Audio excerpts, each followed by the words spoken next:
Did you know that the trauma response to fear is frequently anger, flight, or freezing? If you're facing social situations that are sparking your anger, causing you to retreat, or blocking you from acting, you're likely facing a trauma response learned from a past experience. So, I have a past experience where I faced a little bit of trauma, jumping out of a tree. So, I landed, as you can see, and I snapped my leg, my knee and my ankle were really badly injured. I was feeling just devastated by it. There was a period of time, I go through physical injuries a lot, so I get through this quickly now, but there is always a period of time after I've been injured where I have to face the fear of what I did. And I returned to that tree that I jumped out of when I was able to walk to it. And I went up to it and I examined the ground and I visited that space to get past the trauma of it so that I don't have a problem. That's not a space for me anymore. So stick with me to the end of this video and I am going to show you how you too can metabolize fear and pull yourself out of trauma. Are you not entertained? Are you not entertained?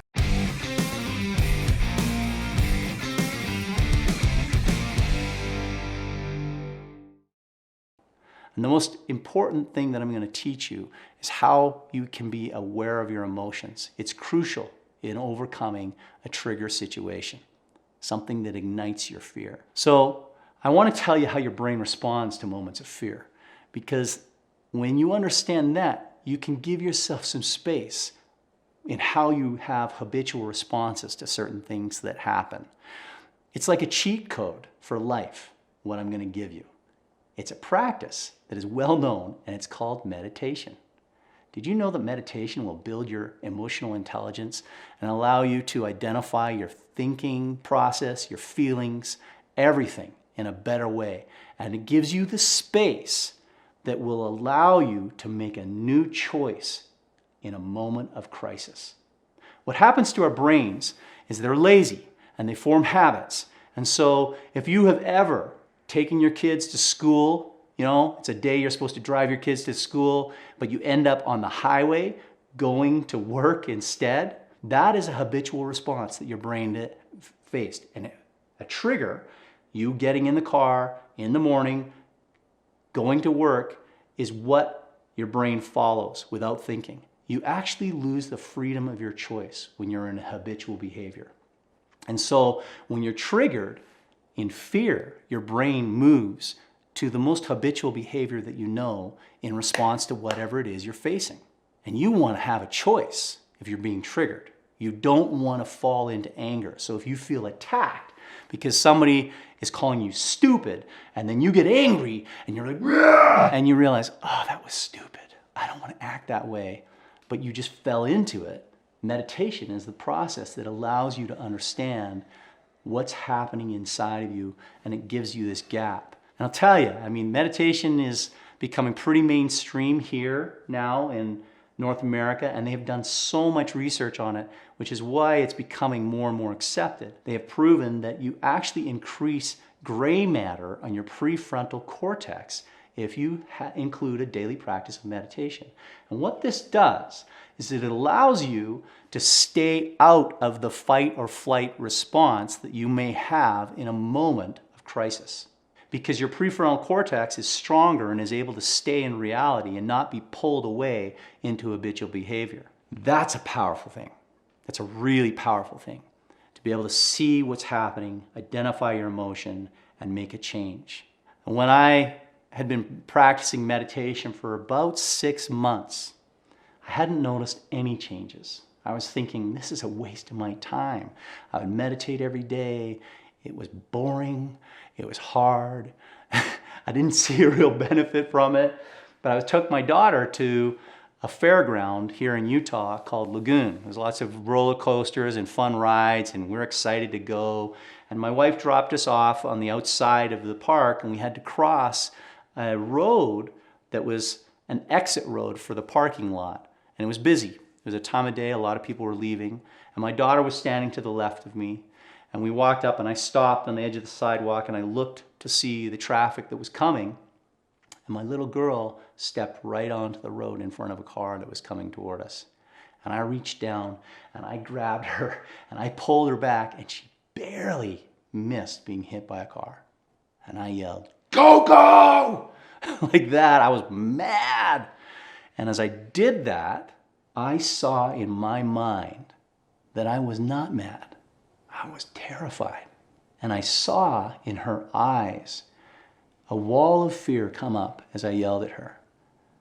And I saw a new opportunity for a new behavior in a well-worn path of being who I was, because that's how I was raised. That's how I would have been treated as a kid. And I was just doing the same thing to let her know, you stay by me, you be safe, in a way that I had experienced.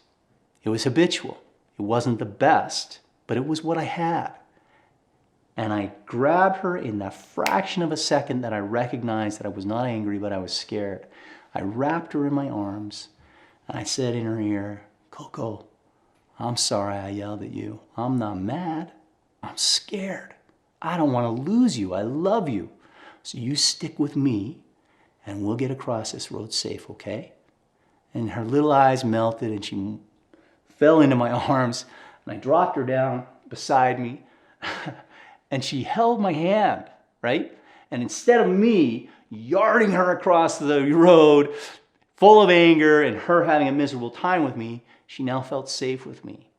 And I had done something that I did not know I was capable of, because I had seen a pathway that allowed me to act different in a moment of crisis. And when we are facing triggers, we fall into those crisis responses, which are very, very simplistic. They're meant for survival. Fight, flight, and freeze. These don't serve you well when you're trying to protect your little girl, or trying to win over a friend, or trying to manage a difficult conversation in a board meeting. You don't want to be triggered. You want the capacity to see the real essence of what you're facing and to walk toward that in a way that'll serve you the best. So that's meditation. And it's a simple, simple thing to do. And it is as clear in its benefits as all of the information we have about physical health and development of muscles or the development of good eating habits, yet you got to actually do it to find the benefit. So if you'll take just a few minutes every day to meditate, you will now have a path that when you find yourself triggered, you'll be able to identify that emotion.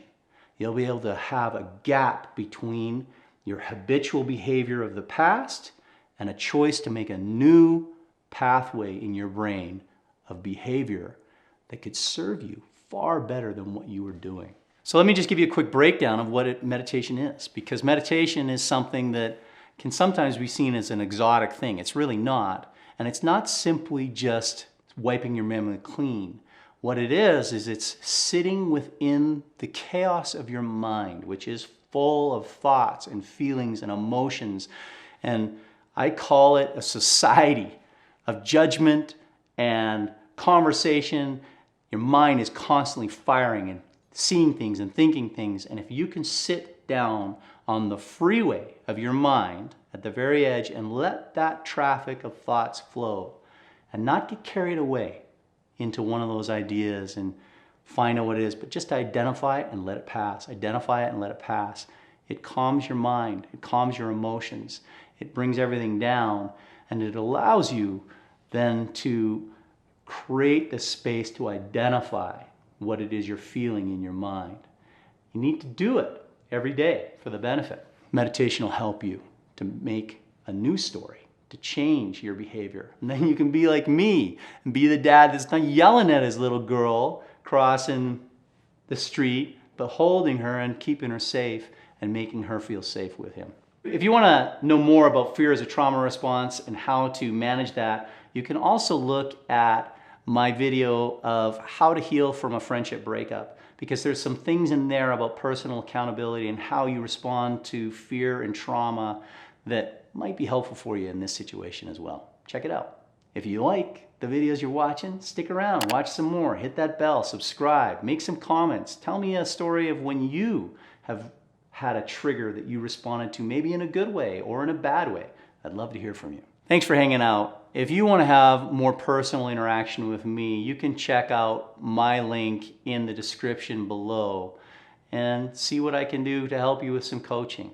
I can help you unleash your performance, break down barriers of fear, and really unleash your creativity.